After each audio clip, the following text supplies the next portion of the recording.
Dans cet épisode, je vais vous raconter une petite histoire. Si vous vous intéressez un petit peu à la psychologie et que vous surfez sur le web pour chercher des informations sur ce sujet, vous la connaissez sans doute déjà. Je n'ai plus les noms en tête et ça va manquer quelque peu de précision, mais le plus important c'est la conclusion et la morale. Durant la Seconde Guerre mondiale, il y a la guerre. Boum boum, paf paf, mort mort. Et notamment les guerres aériennes.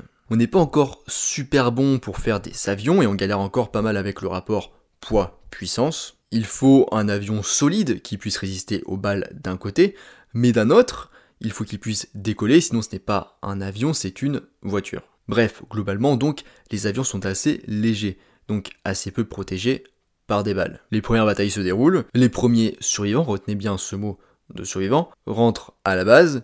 Les ingénieurs observent les avions et se disent « on va faire une moyenne de là où sont les impacts de balles », et on va renforcer à ces endroits-là uniquement. Eureka. Comme ça, pas de trous à ces endroits, et on alourdit pas totalement la berzingue. Riche idée. Mais en fait, non, idée de merde, leur fait savoir l'un de leurs collègues. Mais pourquoi ? Et oui, réfléchissons.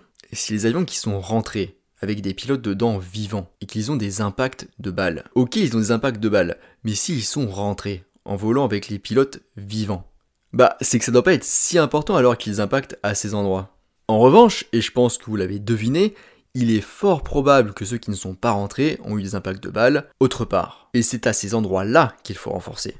Donc tous les endroits sans impact des avions qui sont revenus. En fait, ils ont eu de la chance quelque part. Ok Gaëtan, mais quel rapport avec la photo ? J'y viens. Donc on appelle ça un biais psychologique. Donc cela déforme notre perception de la réalité objective. On appelle ce biais le biais du survivant. Prenons des exemples plus parlants, plus d'actualité. Prenons par exemple les acteurs. La pensée un petit peu commune, surtout des boomers, un peu des PMU, etc., bien souvent, c'est que ouais, les acteurs, ils sont méga riches, alors qu'ils foutent rien, ils se touchent les couilles devant la caméra et tout, ils font juste des petits sourires, là, des petits regards caméra, et emballer, c'est peser des millions.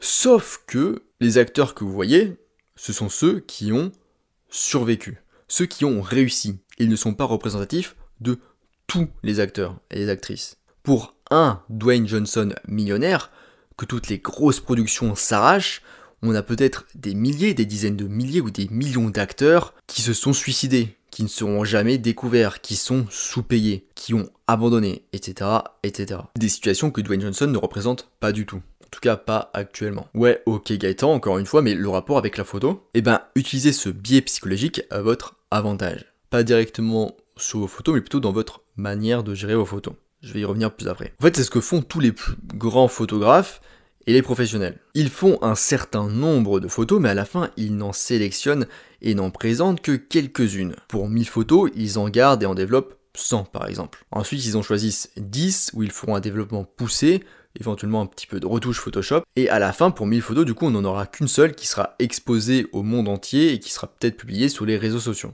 ou dans une exposition. Bon, c'est du environ, mais vous avez compris l'idée. À la fin, qu'une seule superbe photo a survécu, a été longuement développée et est exposée au monde. Alors que 999 autres sont mortes. On ne les verra jamais. Et tout le monde ne voit le photographe qu'à travers ces magnifiques survivantes. Après, les meilleurs photographes ont sans doute un meilleur rapport. Ils auront peut-être une magnifique survivante sur 100, au lieu de une pour 1000 pour un photographe débutant. Ce qui est différent aussi entre un photographe débutant et un professionnel, ça va être la cadence et le rythme de sortie des photos, et la quantité globale. Un photographe professionnel prendra peut-être des milliers de photos par mois, parce qu'il fait ça très souvent, et à la fin donc ils auront plusieurs magnifiques survivantes à montrer. Mais un photographe débutant occasionnel n'en fera peut-être que 1000 par an et n'aura donc qu'une magnifique survivante à montrer à la fin. Voilà, alors la morale et la conclusion c'est qu'il faut sélectionner avec soin les photos que vous montrez, et sur celles sélectionnées, passer le temps nécessaire au développement de vos meilleures, et n'en montrer du coup que quelques-unes. En parlant de développement, j'ai conçu une formation vidéo gratuite de plus de 8 heures de cours sur les bases de la photo,